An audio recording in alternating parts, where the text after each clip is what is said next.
Hello and welcome to our next class. It's called It's All Elemental, my dear. Sort of like the play on It's Elementary, my dear Watson.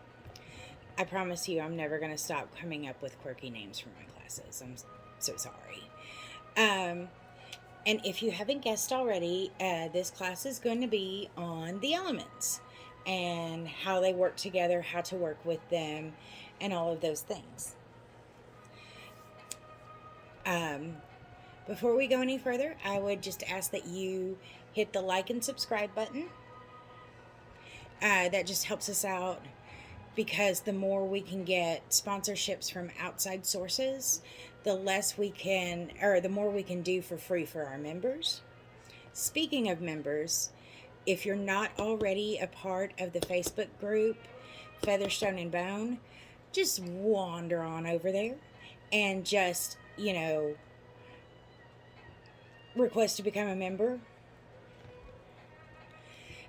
We've got so much exciting stuff going on that there's no way I could get into all of it in the video. So I'm just going to go right into class. Okay? So there are four basic elements, but when you're talking about spell work and craft and all of the things that we deal with on a regular basis, there are actually five elements, and we're going to talk about all five of them. So the elements are earth, fire, wind, air, and spirit. So we're going to go over each of those in detail, but just a little bit about them is they all kind of complement and also destroy each other. Like, the elements basically play a game of rock, paper, scissors with themselves. For instance, fire can burn earth and poison air, but it's at the mercy of water. And if you have enough earth, you can put out fire. So while they complement each other and seem to be at opposite ends of the spectrum, and sometimes they are, they all go hand in hand and work peacefully together, and each one has the ability to destroy another one if it gets out of control. So the first element that we're going to talk about is earth. Now, we've already talked about how in our zodiac, earth signs are represented by pentacles. Pentacles is going to give us, wealth. It's going to give us material things. It's going to give us things that are grounded and physical that you can touch. And of course, our earth signs are Taurus, Virgo, and Capricorn. We've got a lot of general traits. For the earth signs, they're grounded, loyal, patient, and practical. They're often associated with the sensual, when I say sensual, I don't mean like sexualized. I mean sensual as in the five senses. So there's tongue-tied. My bad, Holmes. They're sensualized with death. So you are signs. I'm an earth sign as well. Earth signs are they can sense both life and death. Like, they're real good at being able to tell if someone's pregnant or if someone's about to die. Which, trust me, as an earth sign, not all it's cracked up to be. Just saying. Because you definitely don't want to give a woman that news before she knows. Because then you just look rude. And, it's not always great to know when someone's about to pass. I'm just saying. Not great. Um, However, I have made my peace with being an earth sign. So, um, the earth is it's associated with the mother goddess, the mother nature. We're talking Gaia. We're talking, um, you know, it's a very feminine energy. Earth is. Now, when I say that, do I mean that our male earth signs are in some way lacking or are in some way effeminate? Absolutely not.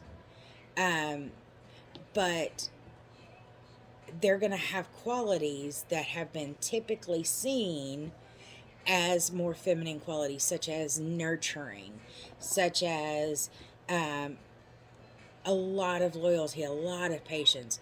And I think it's ridiculous, honestly, that we have told our boys that patience is a girly thing. So, said my piece on that.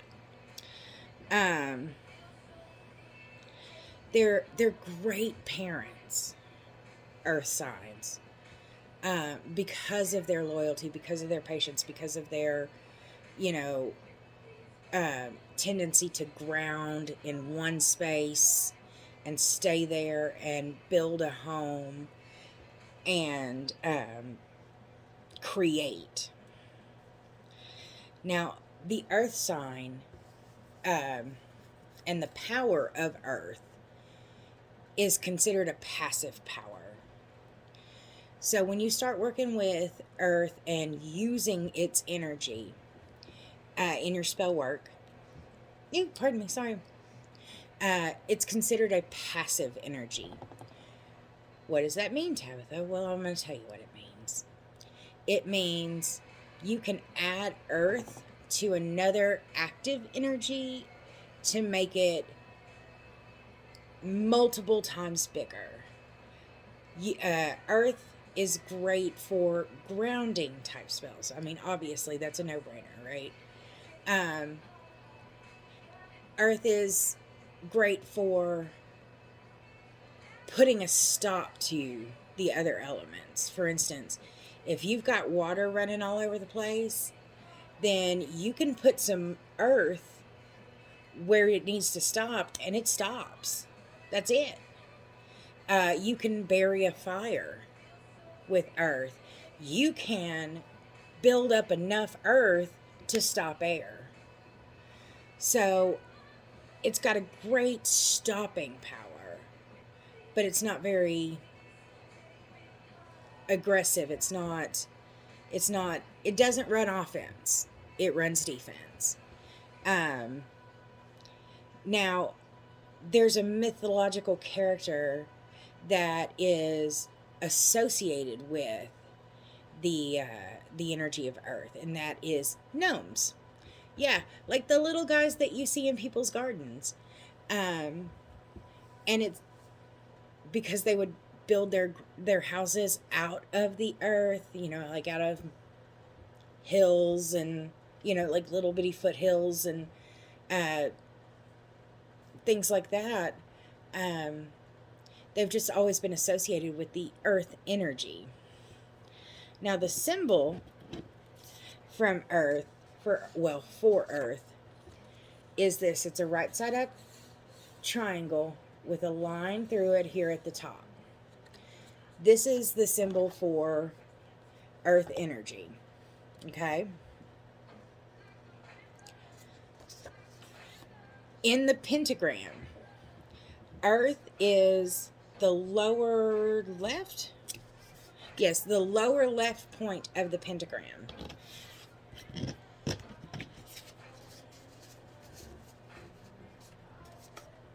So it's right here on our pentagram. All right. I'm going to reveal the more parts of the pentagram as we go on, but it's right here. And I'll warn you now, it's the worst drawn pentagram you have probably ever seen in your entire life.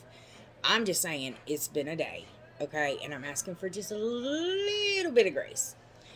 Um, so,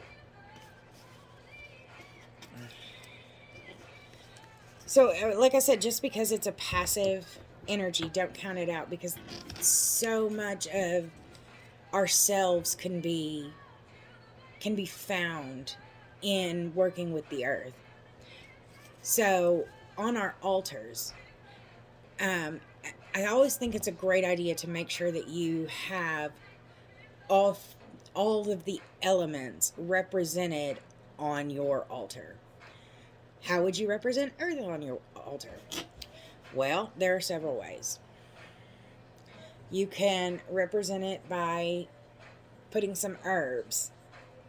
This is a higher power blend, and it's great for meditation, which is why I chose it to feature in this class. Um, just sit this on your altar. Um, Salt, because we've often heard salt of the earth. This is black salt, and this is pink salt. Uh, Pink is used for purification and cleansing, and protection, whereas black is used for like banishing and casting a circle so that nothing can come in. Um, that would be a good way to represent earth on your altar. Um, Also, I have this piece of wood that has been, it was blessed by a priestess, and there was a spell cast on it, and it's supposed to represent the tree of life.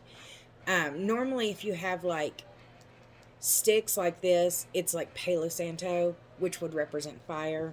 But I chose this one because this is a representation of the tree of life. So this is good to have on your altar. Crystals or gemstones is a good way to represent earth on your altar because they're formed by the earth. Totems that you can have on your altar to represent earth, like I have the Green Man. He's one of the great deities of the earth energy. He dates back way before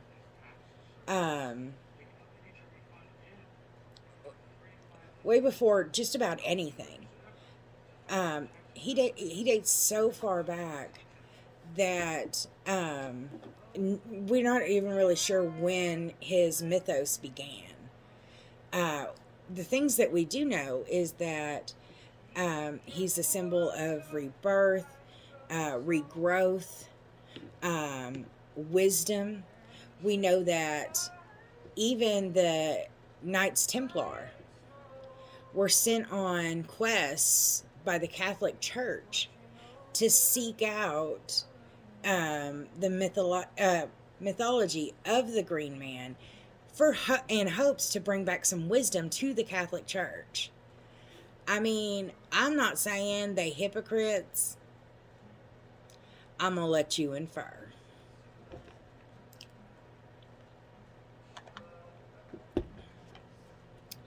So, connecting with the earth element is actually pretty easy. And the earth has so many just beautiful stories to tell if you're willing to listen. My suggestion would be, and are there other ways to do it? Absolutely. Are the other ways wrong? Nope, not at all. I'm going to give you this way because it's the way that I know to do it. So if you want to connect to the earth's energy, I would suggest you go outside and find a place where you feel comfortable. Some place that you're not going to be like yelled at. So like maybe not in a public park, or at least not in a heavily populated public park. One, you're not going to be like disturbed at. So go and find yourself a place that you can be comfortable outside. And I want you to lay down. You can lay on a blanket if you wish, but lay down.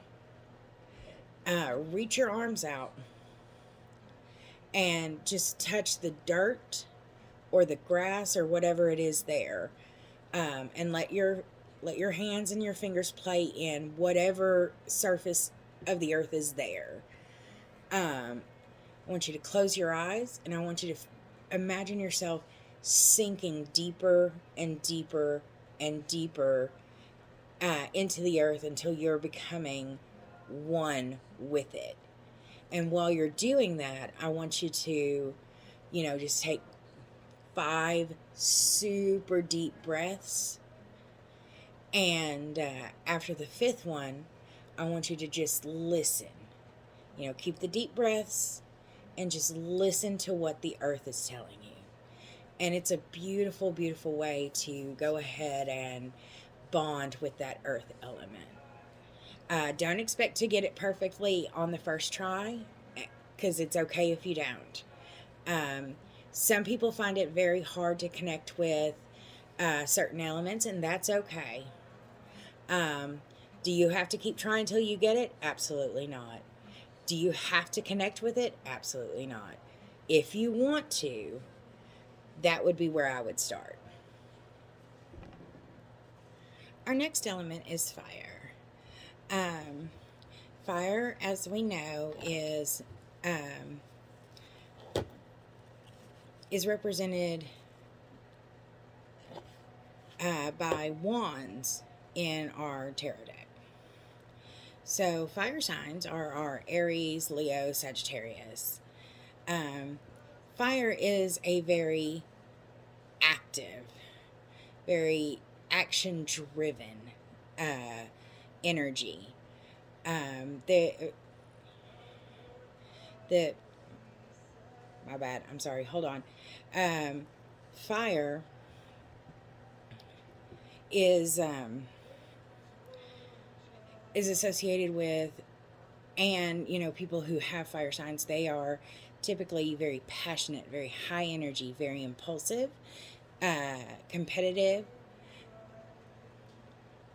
They are temperamental.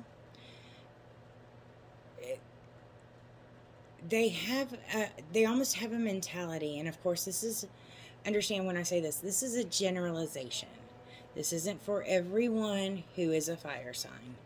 But so fire is a triangle, which we all learned in elementary school. But even in our craft, it's represented as a triangle, because there are 3 sides to fire. You have to have 3 components to make up fire. Fire has to have fuel. Fire has to have heat. Fire has to have air. If you take away one of those things, fire cannot exist. And that's kind of the way that a fire sign works. If you take away something that's imperative, a fire sign will just shut down. They're done. Get your coat, go home. They're quit. That's not to say that they can't be spontaneous or they can't think on their feet. It's just, it's harder for them to go plan B, unless plan B has already been thought of before the situation occurred. Fire is a very masculine energy. It destroys, and it fills with passion and obsession and those things that are very when I say offensive, I don't mean, oh, that's offensive. I mean offensive, as in the opposite of defensive. So they're a very offensive power. It's very offensive energy. And it's beautiful because, again, Again, fire is the only element that you can't stand in without getting hurt. Earth, you can stand in all day. Water, stand in all day. Air, you kind of have to. Spirit, you do, whether you like it or not. Fire is the only element that you cannot touch without hurting yourself. So that makes it very, very offensive. Um, the mythological creature that is associated with the fire's energy is the jinn. Not genie. Genie is something else. The jinn, it speaks of a corrupt wish giver, meaning you make a wish and they will do everything they can to corrupt it. That's their goal. That's how they have their fun. And that makes sense because fire can be tricky. So it would make sense that the creature associated with it would also be tricky.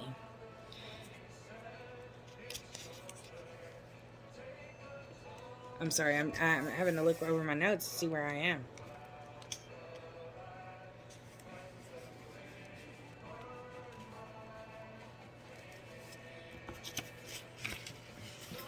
On our pentacle, fire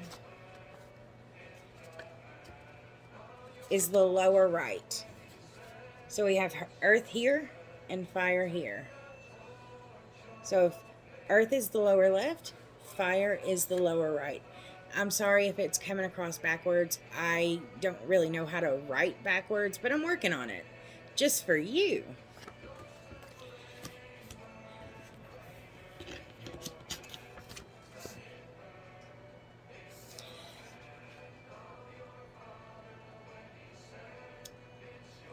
Fire is used a lot for offerings, especially offerings to deities. A lot of people believe and still believe that if you burn your offerings, the smoke will carry your offerings to the deities. So fire is used a lot, even still, as a way to get the offerings to whom they're supposed to be received, which makes sense. It's also used to represent transformation. Because you go through the fire and on the other side are transformed. So that makes sense as well. And of course, destruction. Fire. And when people hear the word destruction, they automatically assume that it's a bad thing. It's not. Because who's to say that what you're destroying did not need to be destroyed? If that's the case, then it's very surely a good thing. So we've talked about representing the elements on our altar. Well, how would you go about representing fire on your altar? Well, there's the obvious, a candle. Now, obviously you wouldn't want to leave a candle lit on your altar all the time. But even an unlit candle on your altar would represent fire. Paleo Santo sticks. I love them. I wish this had smell-o-vision. They look like this.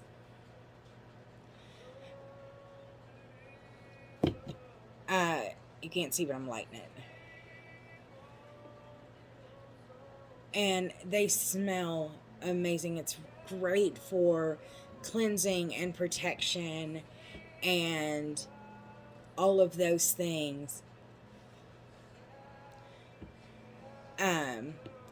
And Paleo Santo is a wonderful way to bring fire to your altar. Even if it's not lit, they have their smell is so intoxicating and it's strong, um, that it doesn't matter whether it's lit or not.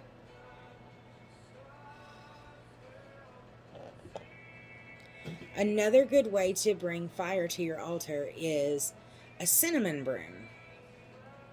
And what this is for is, you know, a quick smell. You can also use the bristles, tear them off, and burn them around the house.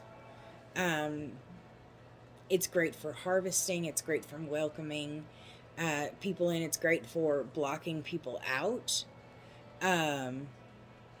It provides that beautiful fiery scent in your senses. So a cinnamon broom is also really, really great on your altar to represent the fire element. Now we come to the part where we talk about bonding with the fire element.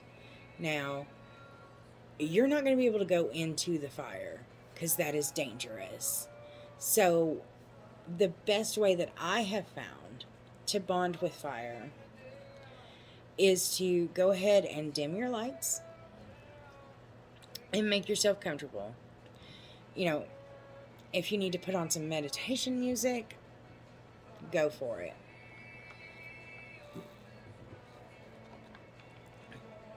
I am so sorry. I'm so thirsty today. You know, go ahead and put on some meditation music. Whatever makes you feel comfortable. Then take a candle, and it doesn't even matter what kind. It can be a spell candle like this, or a votive, or a big jar candle, whatever you want. It can be either scented or non-scented. That's up to you. It just needs to be like a candle. No LED candle either, because that's not real fire. Promise. You're going to place that on a surface in front of you. So a table, whatever. Just make sure it's safe. Safety is number one.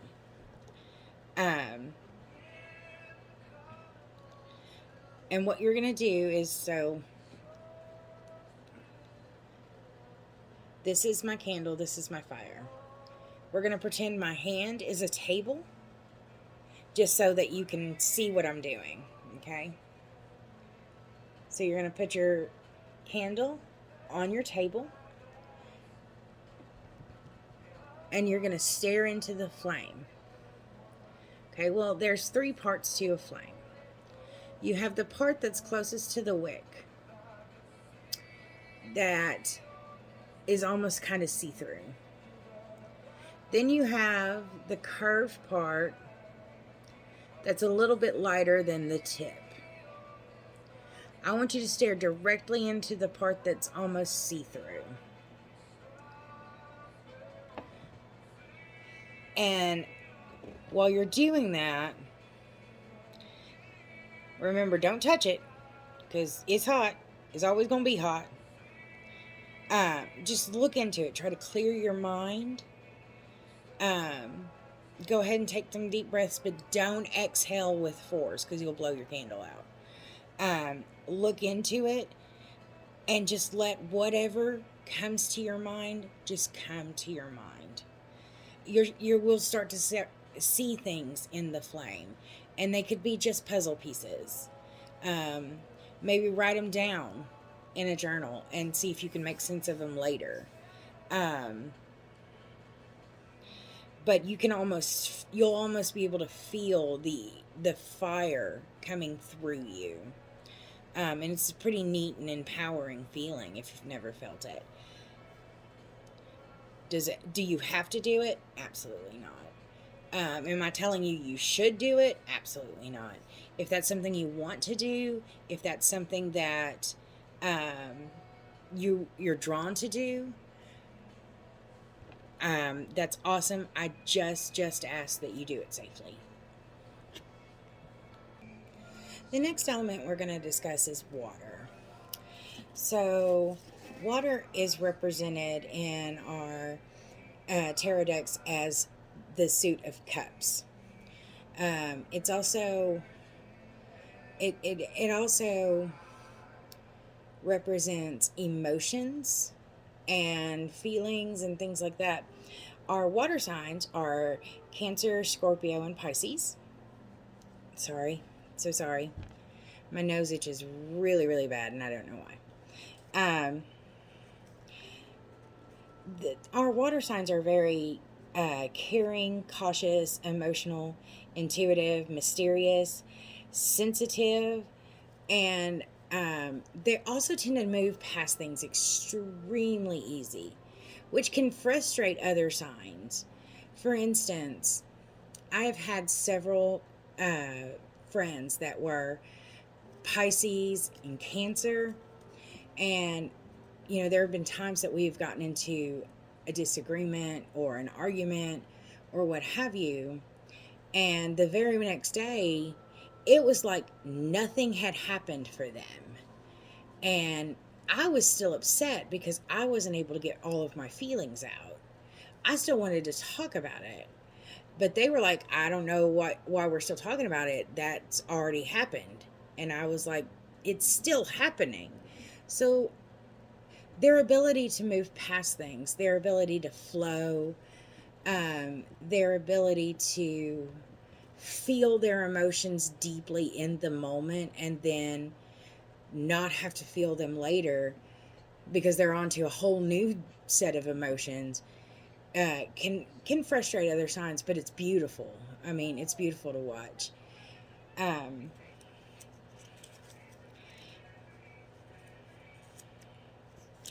Water, and this is something interesting. Water is actually the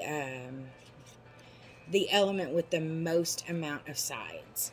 So our symbol for water is an upside down triangle. That's it. That's the symbol.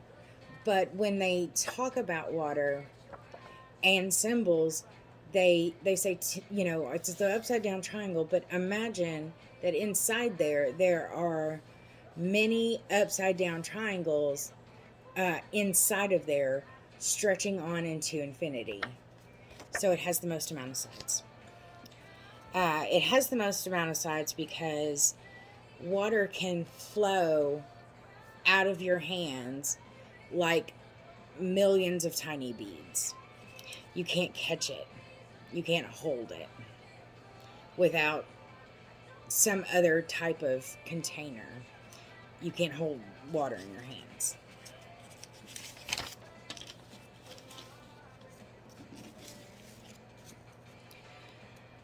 According to Aristotle, water is both cold and wet, and it occupies the space between air and earth.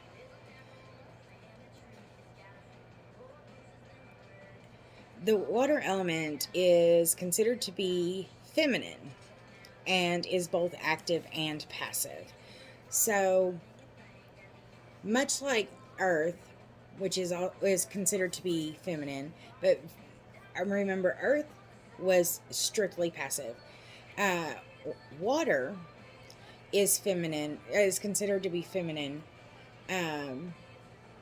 but is considered to be both active and passive. For instance, you've seen water knock someone down, carve its way through stone, rage, and wipe out an entire city.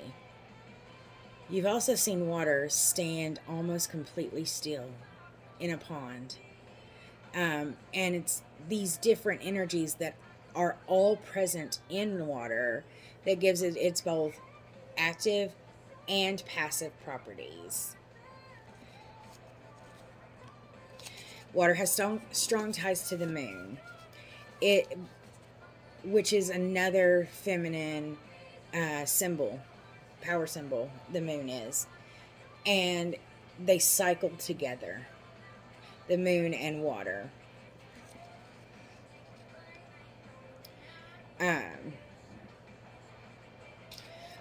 Water is the upper right point of our pentagram. So we have earth, fire,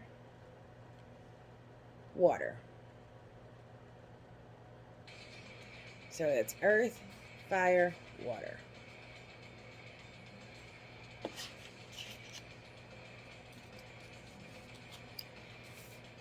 The, let's see, what was it?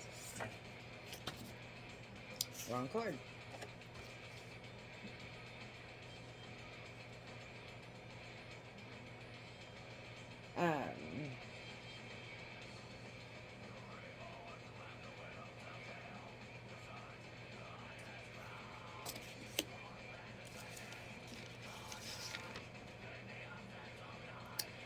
The creature it's most associated with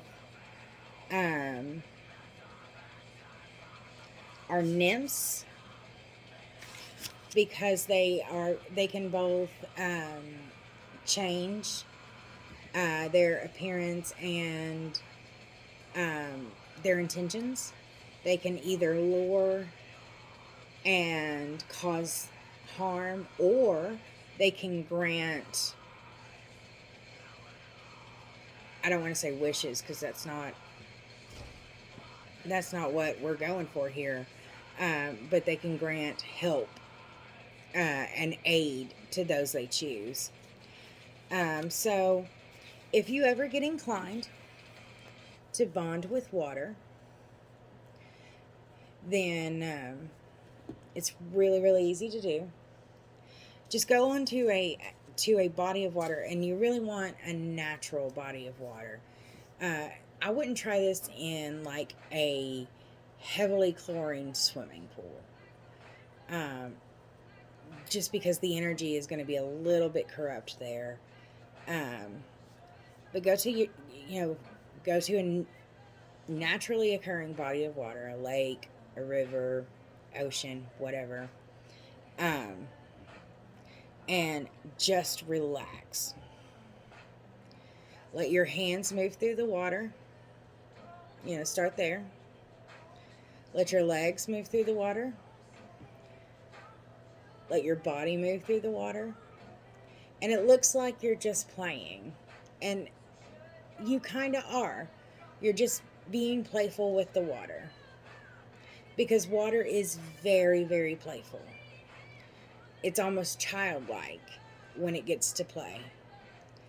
And when you feel comfortable, completely relax and just start floating. Okay? And trust that the water will hold you, and it's not going to let anything happen to you. Because if you trust the water, it won't. It won't let you drown. But you have to trust it. If you don't trust it, you're going under. But if you do trust it, you're going to float right on top. And just keep there and imagine yourself just becoming one with that body of water. You're still going to stay floating on top,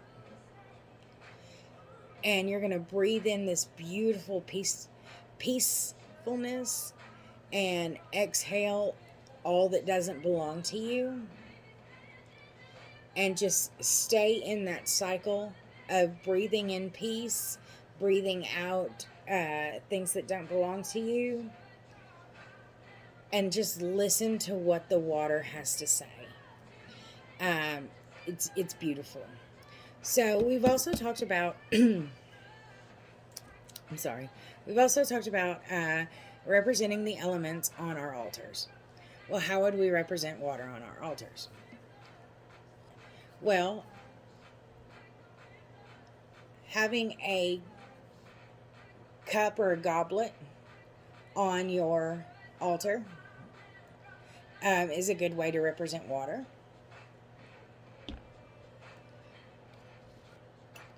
Your cauldron or scrying bowl can also represent water. Anything reflective And your crystal ball can represent water. And another thing that can represent water, which should be a duh, moon water in a container, solar water, holy water. Any of your waters can obviously represent water. So I think that about wraps up water. Okay, so the next element we're going to talk about is air. And air is, it's depicted in our tarot cards by the suit of swords. Now, our air signs are going to be Gemini, Libra, and Aquarius. They're typically associated with the traits intelligence. They're communicative, analytical. They're witty or humorous, sociable, and they're free-spirited. They are also not big on second chances. Our air signs are they blow where they please. You're not going to be able to, hold down an air sign for long. They're always on to the new, bigger, better thing. They're always up for adventure. However, if you do something to hurt an air sign, you very rarely get a second chance to do that, because they don't forgive easily. The Greeks actually used two different words for air. The first one was air, spelled A-E-R, and that meant the dim lower atmosphere. So when they would say air, they were talking about what is around us at any given moment. The air that we breathe, the wind that blows. That's what they would refer to as air. The other word that they used was ether. Now it's spelled A-E-T-H-E-R. And they use that for the bright upper atmosphere. And it's always been linked with extreme intelligence. The ether has. It's so much so as divine intelligence. The ether has.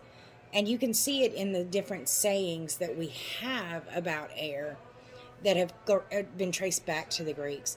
For instance, such as to pull knowledge out of thin air implies that the veil was so thin you were able to reach into the ether and pull out previously unknown knowledge. Or breath of life, or last breath, is referring to air, as in what is in our lungs, what is around us all of the time.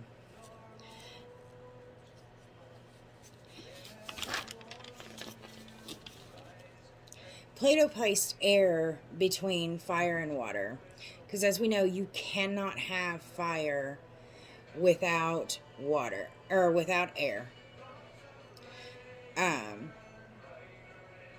Its mobility and sharpness and its ability to penetrate are intermediate, which makes air, which means air is both masculine and feminine. So it's both. It's found on the upper left point of our star. So we have earth, fire, water, air.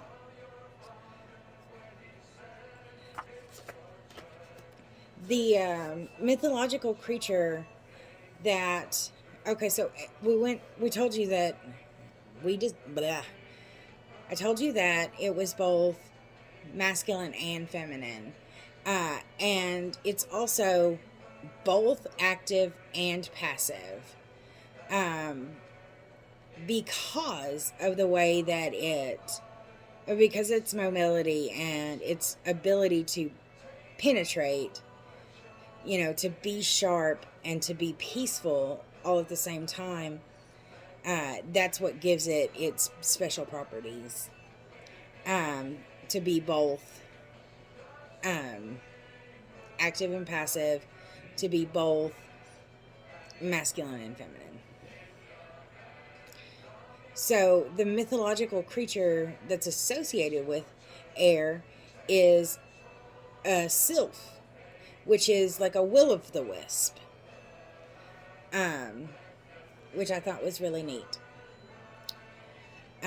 If you want to try to get in touch with the air energy, I would suggest going outside on a windy day and just, sit, lay, whatever makes you comfortable, and just let the wind wash over you.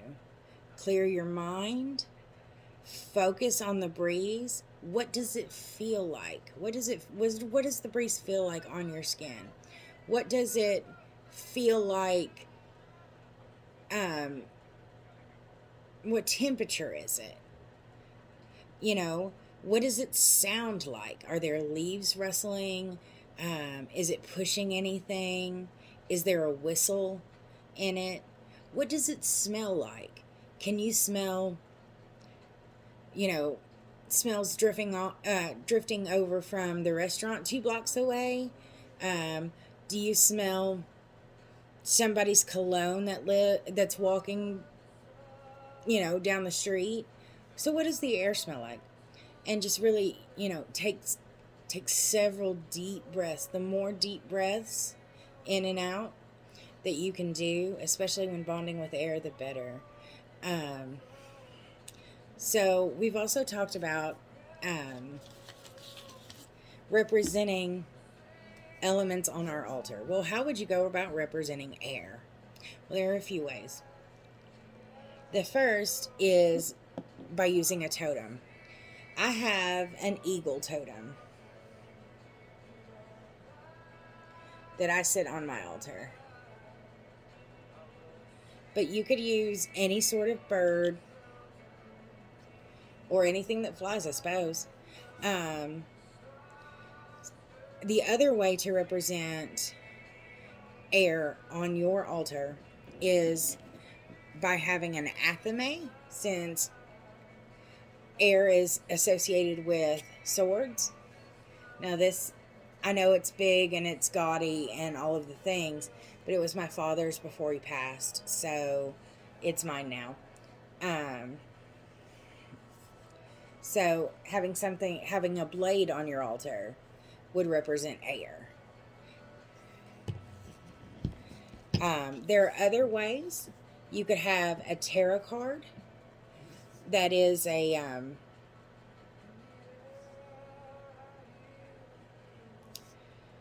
sword on your altar. You could have I also have an oil diffuser on my altar that I use essential oils on that helps me represent air. Feathers are great ways to represent air on an altar. So the possibilities are endless when you're talking about representing air on your altar. It depends on you and your aesthetic. But air is all about intellect. So make sure that when you're representing air, that you keep that in mind. Also, the symbol for air is a triangle with a line through the top. So an upward facing triangle, line through the top. Which brings us to our fifth and final element, as spirit. Spirit is the fifth element. It's neither male nor female.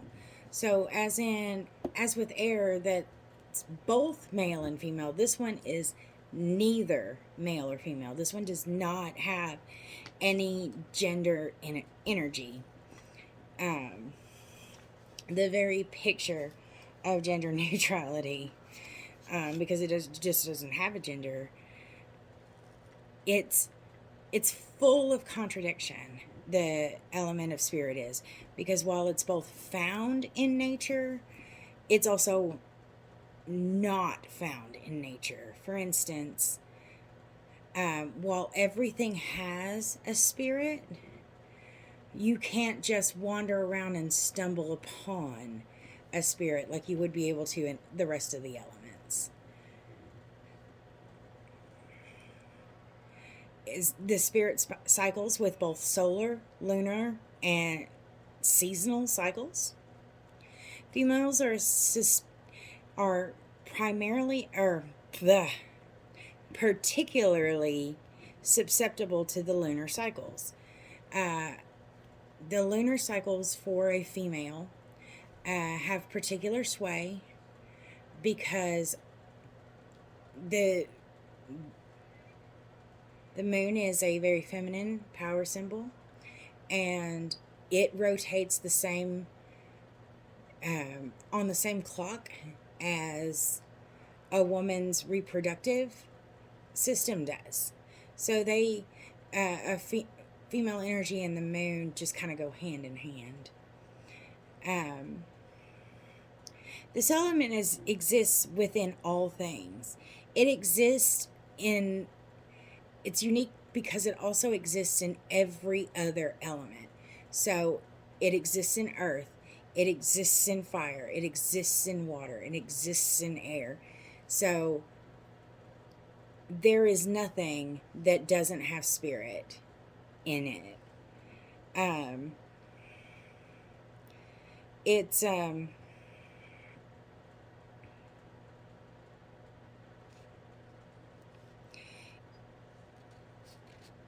It's immaterial but ever present. So, like, you can't hold water in your hands. It's even more so with spirit. You can't hold spirit with anything. I mean, even with water, there are ways to hold water. You can't hold spirit, but still, it's ever present.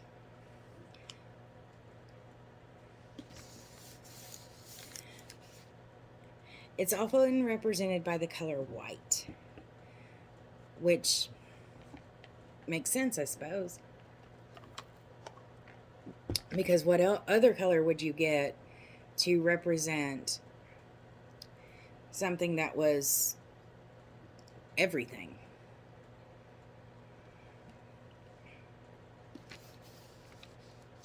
The Greeks called it akasha, which means space or atmosphere.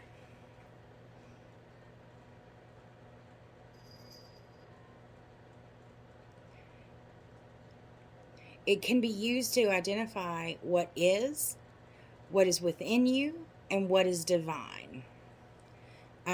So your spirit can talk to a divine spirit, and vice versa. It opens the line of communication between all spirits, no matter what power, how level, what strength they are. It just opens the gate for communication. If you don't have words and you can't find words, your spirit can communicate for you. The spirit symbol is a circle.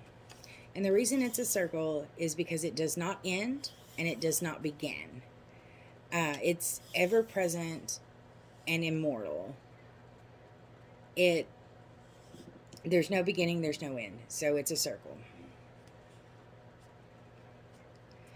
The creature that is associated with spirit is the hellhound, or if you're from England or over in the UK, you would call it a barghest, which is a large, black, ghostly dog with vicious claws and teeth, um, that was just set to destroy.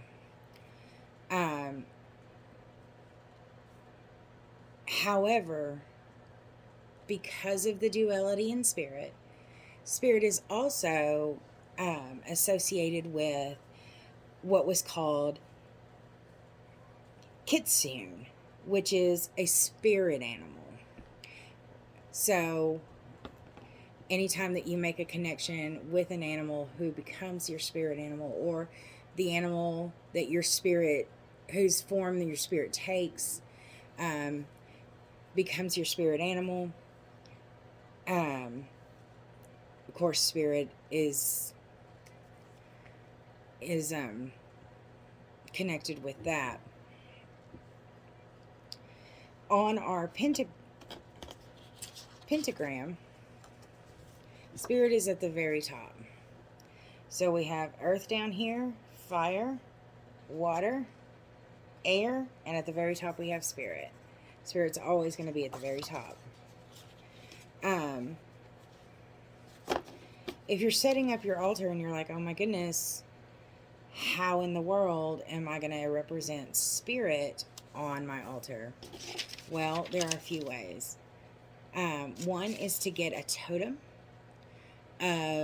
representing a spirit animal or familiar, or something along those lines. I have a cat, because my familiar is a cat. So I have the cat totem. Another good way to represent spirit on your altar is a book of shadows. I wanted to turn to a page that has not been filled out because y'all don't need to see my messy handwriting. So your spell book is great, or a journal. Another great way to represent spirit on your altar is an orange candle, specifically intended for creativity, because that just fuels spirit.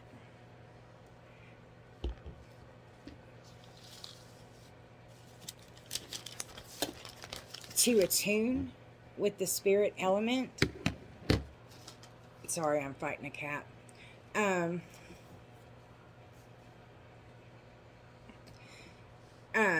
To attune with spirit is just meditation.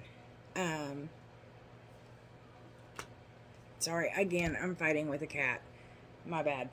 To attune to spirit is just meditation. Just get comfortable. Put on some music if you like, and just meditate. And the deeper you go, the more you will understand. So,